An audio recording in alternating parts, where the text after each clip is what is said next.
Oh, you know what? I got. Oh! Ow! What the heck was that?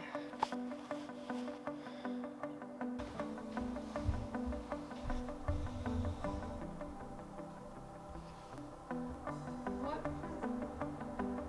Okay, I gotta call Lucas. Oh, Jesse's calling. Hey, babe. Hey, where'd you go? Yeah, I don't know what happened.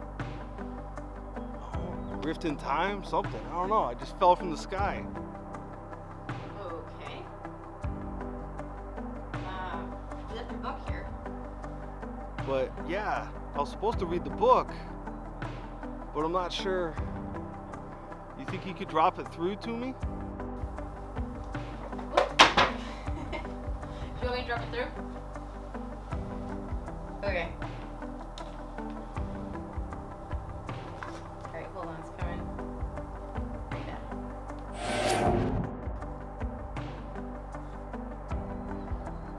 All right, bye. Love you, bye. Coming. Well, I got the book.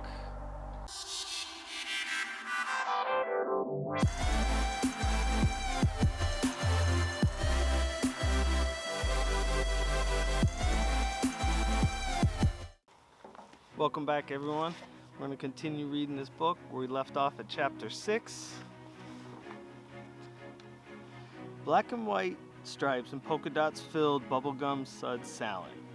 Pink highlights broke up the pattern. A pillow or throw rug, a border on a mirror. Welcome to Bubblegum Suds, ladies. The receptionist stood to greet them. You must be the Glimmer girls. Mia wondered for a split second if they were starting to become famous. They had recorded an album and now were going to be on Rise and Shine. But then she realized Mom had made an appointment for them. Of course the receptionist was expecting them.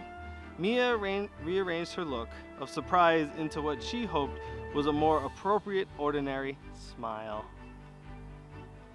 With any luck, the receptionist wasn't quick to read thoughts on others' faces.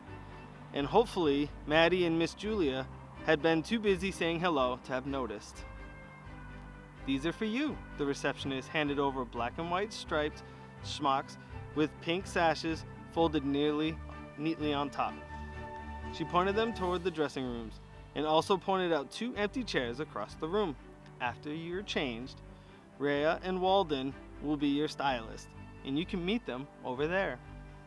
Mia wasn't sure what the woman meant by changing, but it must have been something to do with the smocks. She never had to change when she went to the hair salon back home. Miss Julia ushered them towards the dressing rooms and explained, "Hang your shirts on a hanger, girls, and then put on the smocks." "Why?" Maddie asked. "Keeps you from getting pieces of hair caught in your clothes," Miss Julia said. "That is itchy," Mia pointed out. They changed, then crossed the salon and climbed up into their side-by-side chairs. "I'm Rhea," said the woman behind Mia's chair. Like Mia, she wore glasses, but hers were small and rectangular with bright blue frames. Rhea had matching blue streaks scattered through her layered black hair. "And I am Walden," the other woman said, and fluffed Maddie's hair. "Let me guess, you want hot pink highlights." Maddie eyed Walden's spiky hair, each spike tipped with lime green. Walden laughed, the kind of laughter that made Mia feel much more comfortable. "I'm kidding," Walden checked her notes. "Your mom said a trim and a blowout. We'll make you beautiful for Rise and Shine tomorrow. Shall we go wash your hair?" Mia and Maddie followed the stylist to the wash basins. Miss Julia went back to the reception area to wait. Mia soaked the experience in. The warm water flowing through her hair, the jasmine smell of the shampoo, the fluffy towel Ray wrapped around her head after the washing was done. As they made their way back to their chairs, Mia realized the mood in the salon had changed. Excitement fizzled and sparked across the room.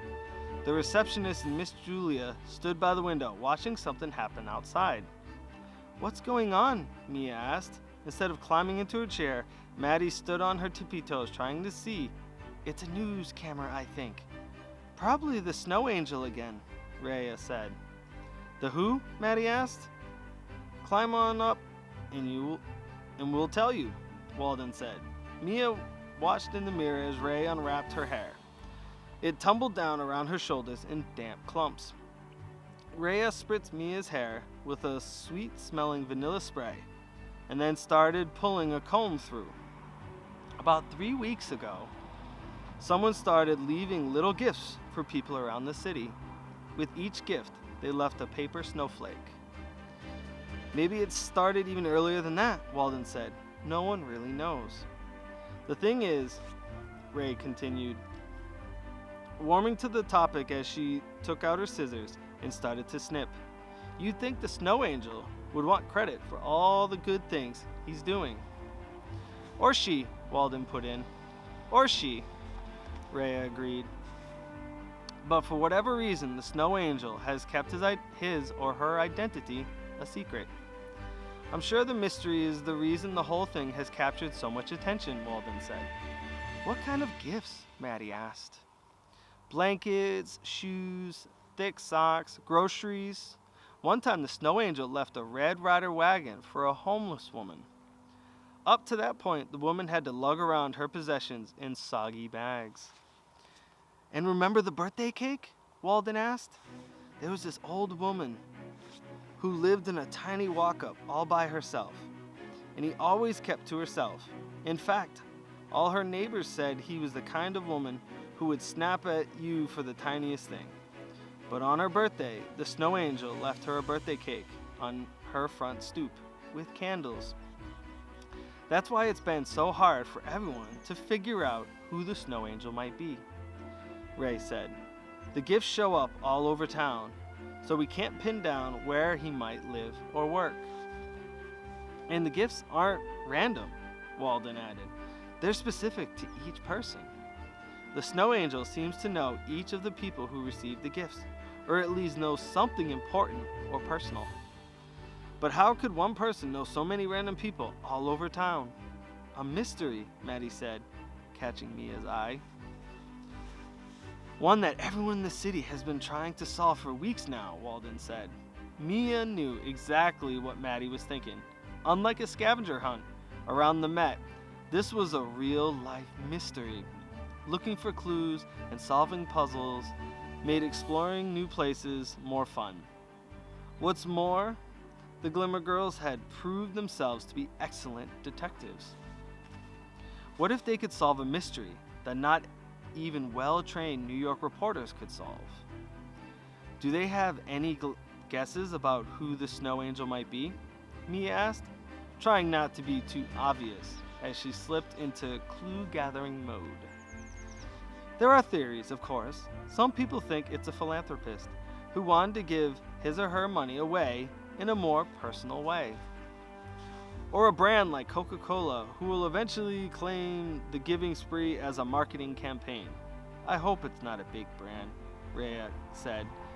"Can't someone just be doing all this from the goodness of her heart?" "Maybe," Walden's mouth rose in a half smile, "but probably." The question lingered in the air as Rhea and Walden took out their hairdryers and started them up. Section by section, Mia's hair smoothed out and curled under at the ends. Even though Rhea had styled Mia's hair close to the way she wore it every day, the extra attention made it glossy and light and full of body. Walden blew Maddie's hair dry with a little curl in it. However, their hair would stay this way even when they slapped on it tonight. Finally, Rhea and Walden turned their hair dryers off and spun Maddie and Mia's chairs so they could see the back of their heads. "I love it," Maddie said. "Me too," Mia said. "Off you go then. And break a leg tomorrow," Rhea said, glancing over to check when Walden. "That's what you say for TV, right? Break a leg like in the theater?" Walden shrugged. "Sounds good to me." Mia and Maddie waved, and after Miss Julie paid, they headed out the door. Off to serendipity, Miss Julia said. We're meeting everyone for frozen hot chocolate. And that is the end of chapter 6. You'll have to stay tuned for the next chapter, 7. Thank you. Welcome back, everyone. Thank you for listening. As you can see, I've been on military duty. I wanted to get this chapter out for everybody, so I figured I would do it here, get a new change of scenery here at Fort Hunter Liggett, California. It's been pretty nice. It's been nice weather. Only had rain a couple of times. But I wanted to get this content for you guys. You're all important to me. So if you want to be notified of new content, hit the subscribe button. Also, if you really like this video, hit that like button as well. And I'll see you around.